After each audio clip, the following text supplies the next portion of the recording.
नमस्ते। Mini Gurukul classes में आपका स्वागत है। स्टूडेंट्स, कल अपन ने प्रश्नावली पिछली क्लास में प्रश्नावली 3.1 पार्ट 3 बहुपद राजस्थान बोर्ड स्टार्ट किया था। आज उसी प्रश्नावली का दूसरा प्रश्न स्टार्ट करने जा रहे हैं। जो प्रश्न है, एक द्विघात बहुपद ज्ञात कीजिए जिसके शून्यकों के योग तथा गुणन क्रमशः है। सबसे पहले मैं पिछली क्लास में भी बता चुका हूँ, अभी वापस एक बार तुम्हारी नॉलेज में डाल देता हूँ कि जो बहुपद होता है वो होता है ax की घात 2 प्लस bx प्लस c। इस रूप में एक बहुपद होता है। पहले प्रश्न में इस बहुपद से अपन ने शून्यांक ज्ञात करे थे। कैसे करे थे? सबसे पहले उसकी तुलना करी थी बराबर 0 से, फिर उसका गुणनखंड किया था जिससे अपने को शून्यक प्राप्त हुए थे। अब इस दूसरे प्रश्न में शून्यक दिए हुए हैं और इससे बहुपद बनाना है, उल्टा चलना है।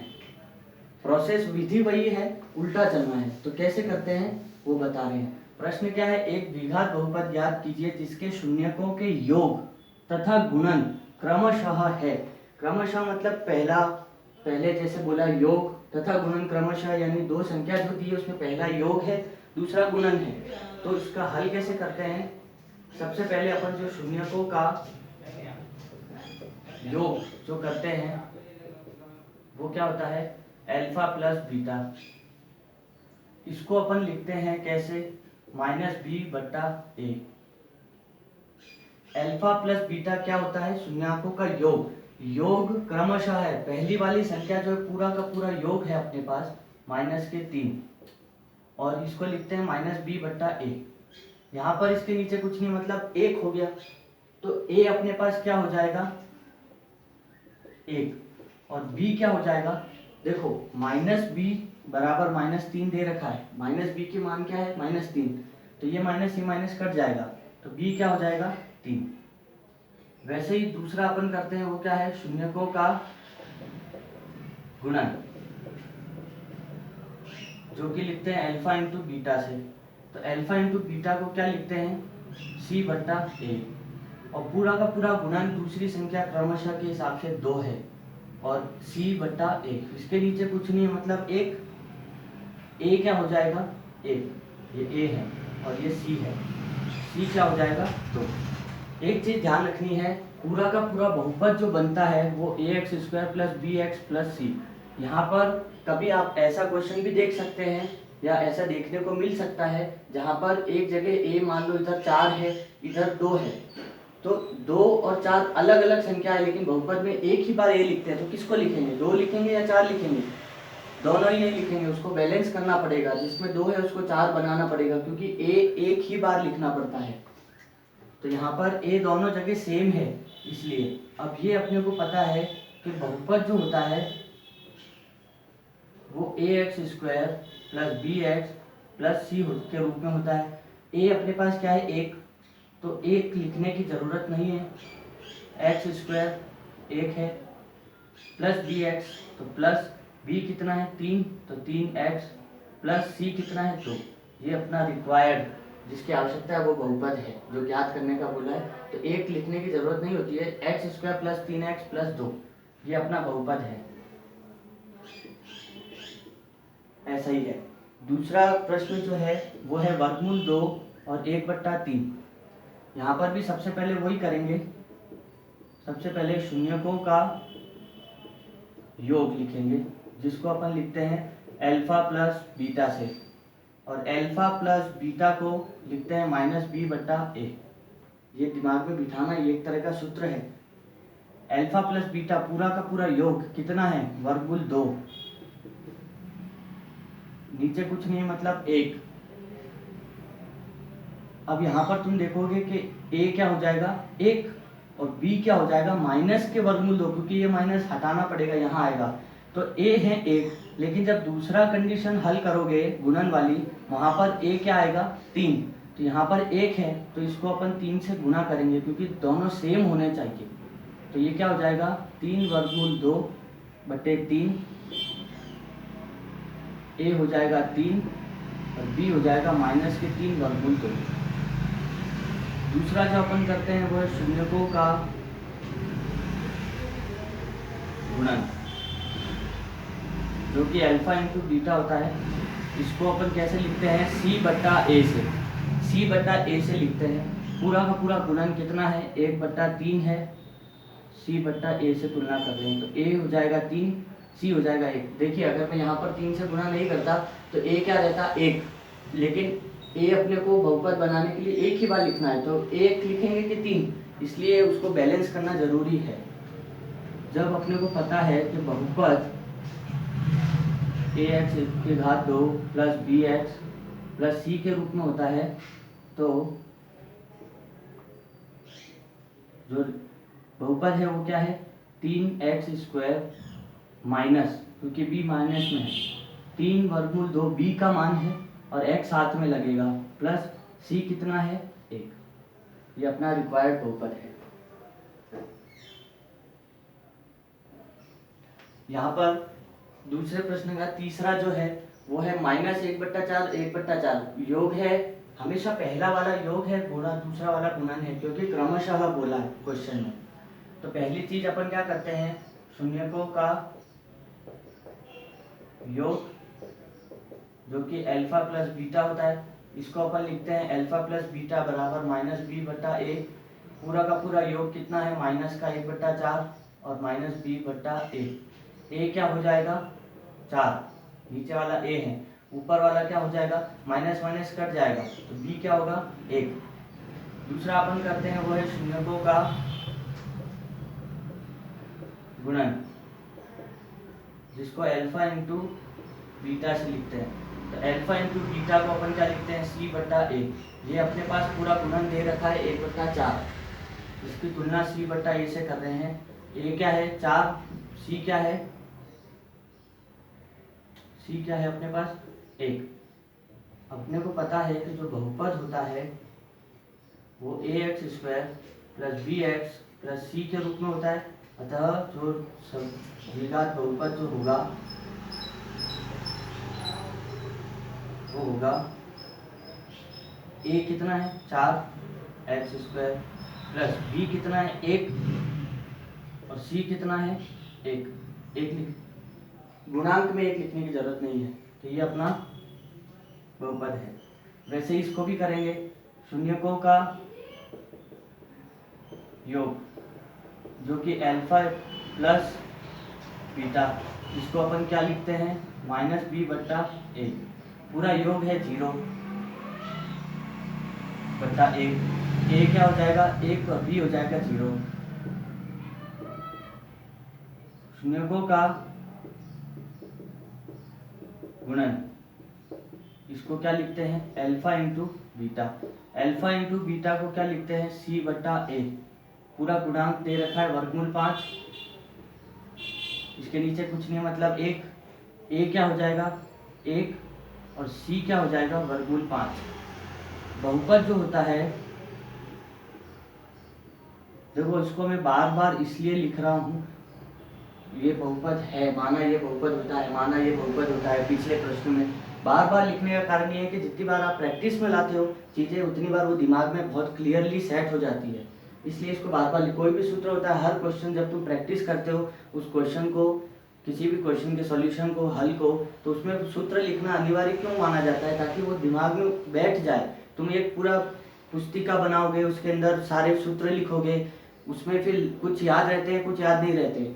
जितनी बार प्रैक्टिस करोगे उतनी बार तुम उस सूत्र को लिखो लिखो लिखो, तो दिमाग में तुरंत बैठ जाता है। अतः बहुपद क्या हो जाएगा, a है 1, b 0 है तो b लिखने की जरूरत नहीं है, c क्या है, वर्गमूल 5, तो ये हो जाएगा x² प्लस वर्गमूल 5। पांचवा जो है, इसमें भी ऐसे ही करेंगे अपन, शून्यकों का योग अल्फा प्लस बीटा होता है, इसको अपन लिखते हैं -b/a। यहाँ पर पूरा 4 है, योग कितना है, 4, गुणन है 1, इसके नीचे कुछ नहीं मतलब 1, a हो जाएगा अपना 1 और b हो जाएगा -4। फिर शून्यकों का गुणन, इसको कैसे करते हैं, अल्फा इंटू बीटा, इसको क्या लिखते हैं, सी बट्टा ए। पूरा गुणांक कितना है गुणन अपने पास? एक। ए कुछ नहीं है मतलब एक, और सी कितना है? एक। अतः बहुपद कितना होगा?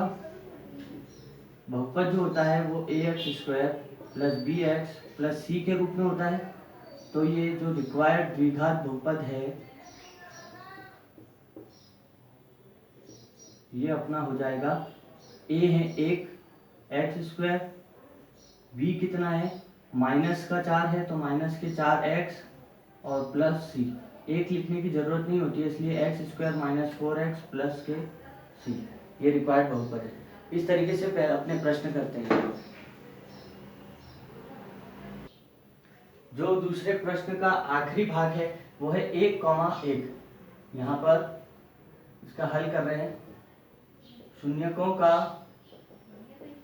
योग, इसको लिखते हैं अल्फा प्लस बीटा से, और अल्फा प्लस बीटा होता है अपने पास माइनस बी बट्टा ए। पूरा योग एक है, इसके नीचे कुछ नहीं है मतलब एक। ए क्या हो जाएगा? एक। बी क्या हो जाएगा? माइनस का एक, क्योंकि माइनस हट के वहां जाएगा। वैसे ही शून्यकों का गुणन करते हैं। शून्यकों का गुणन अल्फा इंटू बीटा, तो अल्फा इंटू बीटा से अपन लिखते हैं सी बट्टा ए। गुणांक एक है, कुछ नहीं है नीचे मतलब अंश बट्टे हर में कुछ नहीं है तो हर हो गया एक। ए हो जाएगा एक, सी हो जाएगा एक। जब बहुपद होता है वो होता है A X square plus B X plus C. इसलिए जो जरूरत वाला जो रिक्वायर्ड जो प्रश्न में पूछा है वो द्विघात बहुपद अपना क्या होगा? ए है एक एक्स स्क्वायर, बी कितना है माइनस का एक एक्स, और सी कितना है प्लस का एक। ये लिखने की जरूरत नहीं है, तो ये अपना रिक्वायर्ड बहुपद है। ये पहले प्रश्न में बहुपद से शून्यांक निकाले और शून्यांक और गुणांक के संबंध की जांच करी। दूसरे प्रश्न में शून्यांक से बहुपद बनाया।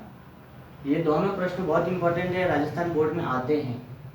अगर आप राजस्थान बोर्ड में किसी भी क्वेश्चन को लेकर के या किसी भी चैप्टर को लेकर के अच्छे मार्क्स लाना चाहते हैं तो आपको जितने भी उदाहरण पाठ में दिए हुए हैं या जितने भी प्रश्न जो मिसलेनियस विविध प्रश्नावली में है, उदाहरण और विविध प्रश्नावली के हर एक क्वेश्चन को अगर आप अच्छे से सॉल्व करते हैं, अच्छे से प्रैक्टिस करते हैं, प्रश्नावली के प्रश्न तो मैं बता ही रहा हूँ, ये भी प्रैक्टिस हो जाएगी और इसके आधार पर विविध प्रश्नावली और उदाहरण ये भी अगर आप प्रैक्टिस करते हैं तो आपके फुल मार्क्स आने से कोई नहीं रोक सकता।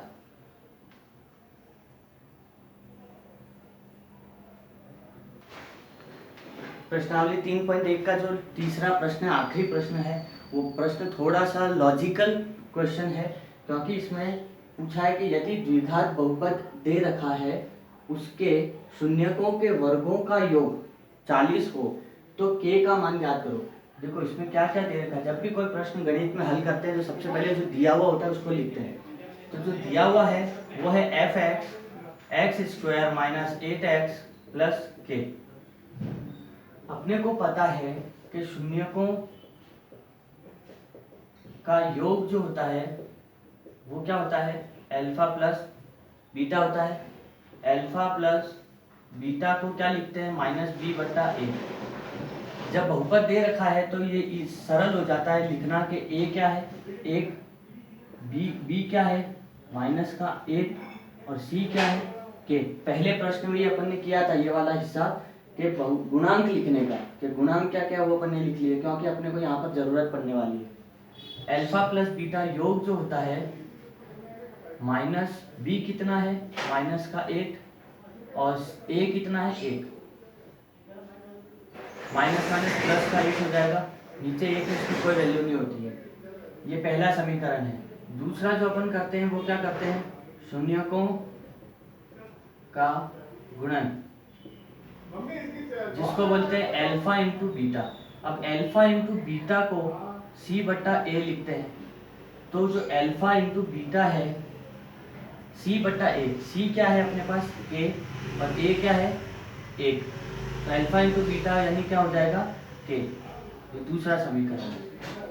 अब प्रश्न में ये तो अपन ने दोनों गुणन और योग, शून्याङ्क के योग और गुणन निकाल लिए, लेकिन क्या बोला है, जो वर्गों का योग, शून्याङ्कों के वर्गों का योग, तो जो शून्याङ्क का योग क्या है, अल्फा प्लस बीटा है। इन योग का वर्ग करना है, तो कभी भी अपन ऐसे डायरेक्ट वर्ग नहीं कर सकते, इसके लिए क्या करना होता है, जब इसका अगर मैं वर्ग कर रहा हूं, तो जब वर्ग कर रहे हैं, ये एक सूत्र है, तुमको याद रखना पड़ेगा, a प्लस बी स्क्वायर, इसका सूत्र क्या होता है, a square plus B square plus 2ab, ये सूत्र होता है। अब तुम सोचो, जब मैं दो शून्याङ्क दिए हुए हैं अल्फा और बीटा, मान लो कि ये अल्फा है और ये बीटा है, ये अल्फा है और ये बीटा है, अल्फा प्लस बीटा स्क्वायर यानी अल्फा का स्क्वायर प्लस बीटा का स्क्वायर प्लस 2 अल्फा बीटा। अब जब मैं इन दोनों शून्याङ्क के योग मुझे दे रखे थे अल्फा प्लस बीटा, ठीक है, लेकिन जब मैं उनका वर्ग कर रहा हूँ तो मुझे क्या चाहिए, 2 अल्फा बीटा भी चाहिए, क्योंकि ये सूत्र बनेगा। डायरेक्ट अगर ऐसे वर्ग लगाओगे तो ये गलत है, तो मैं इसमें क्या करूँगा, 2 अल्फा बीटा ऐड भी करेंगे और 2 अल्फा बीटा माइनस भी करेंगे। 2 अल्फा बीटा जोड़ना है और 2 अल्फा बीटा घटाना है। क्यों करेंगे ऐसा, क्योंकि जब इनको देखोगे तो ये क्या है, एक तरह से जीरो ही है। 2 अल्फा बीटा में से 2 अल्फा बीटा घटा देंगे तो क्या आएगा, जीरो, तो ये जीरो ही है। लेकिन एक सूत्र बनाना है, उस रूप में अपन को लिखना पड़ेगा, क्योंकि प्रश्न की स्थिति है, दे रखी है कि शून्याङ्कों के वर्गों का योग, जो योग है उनके वर्ग का योग क्या है, वो दे रखा है। तो इसको अपन हल करेंगे। अब देखो, a square plus B square plus 2ab, इसकी जगह में क्या लिख सकता हूँ, a प्लस बी का वर्ग, ये लिख सकते हैं, a प्लस बी का वर्ग माइनस 2 अल्फा बीटा। ये तो पूरा सूत्र बन गया, ये वाला, ये तो अपना सूत्र बन गया, और ये बच गया है जो अलग से लिख दिया है। और इन सब का देखो, और इनका योग मुझे दे रखा है 40। अल्फा प्लस बीटा का वर्ग माइनस 2 अल्फा बीटा बराबर 40, क्योंकि ये दे रखा है। अब अल्फा प्लस बीटा का मान रखेंगे, अल्फा प्लस बीटा क्या है अपने पास, 8, तो अल्फा प्लस बीटा की जगह आ जाएगा 8। समीकरण 1 व 2 से अल्फा प्लस बीटा का मान है 8, इसके ऊपर वर्ग है माइनस 2, और अल्फा इनके बीच में क्या है, गुणा है, तो अल्फा इंटू बीटा का मान क्या है, k, तो यहाँ पर k लिख सकता हूँ मैं, बराबर 40।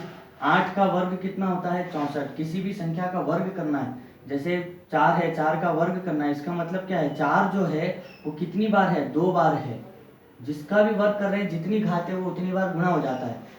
वैसे ही 8 का वर्ग यानी 8 इंटू 8, तो 8 से 64 माइनस 2 के बराबर 40, माइनस 2 के को यहीं रखेंगे, 64 को वहाँ भेज देंगे, तो क्या होगा, माइनस के 64, माइनस 2 के बराबर 40 माइनस 64 करेंगे तो आएगा 24, लेकिन माइनस के, क्योंकि बड़ी संख्या का चिन्ह आता है, ये माइनस कट जाएगा, 2 के बराबर 24, और k का मान निकालना है तो 24/2, क्योंकि 2 गुणा में है और वहाँ जाके भाग में होगा, तो k का मान क्या आएगा, 12, क्योंकि 2 जो है वो 12 बार 24 में जाता है।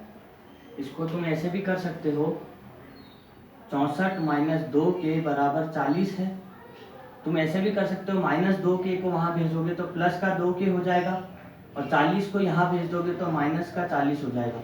बात वही है, आंसर वही आएगा, ये एक स्टेप बढ़ गया है, 40 में से 64 में से 40 गए 24, और 24/2 यानी 12 आएगा k का मान। दोनों एक ही चीज़ है, मैंने बस इसको वहाँ भेजा और इसमें माइनस वाले को वहाँ भेजा, दोनों एक ही चीज़ है। ये प्रश्नावली पहली है जो कि खत्म हो चुकी है, इसके 3 प्रश्न थे। अगर कोई भी डाउट इस प्रश्नावली का 3.1 का अगर आपको आता है तो डिस्क्रिप्शन में मेरा व्हाट्सएप नंबर लिखा हुआ है, आप उस नंबर पर व्हाट्सएप करके मुझे कोई भी क्वेश्चन पूछ सकते हैं।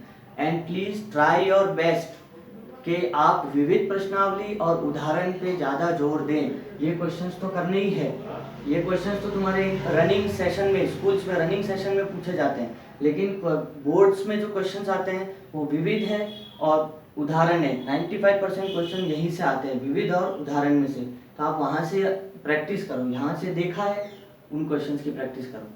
Thank you.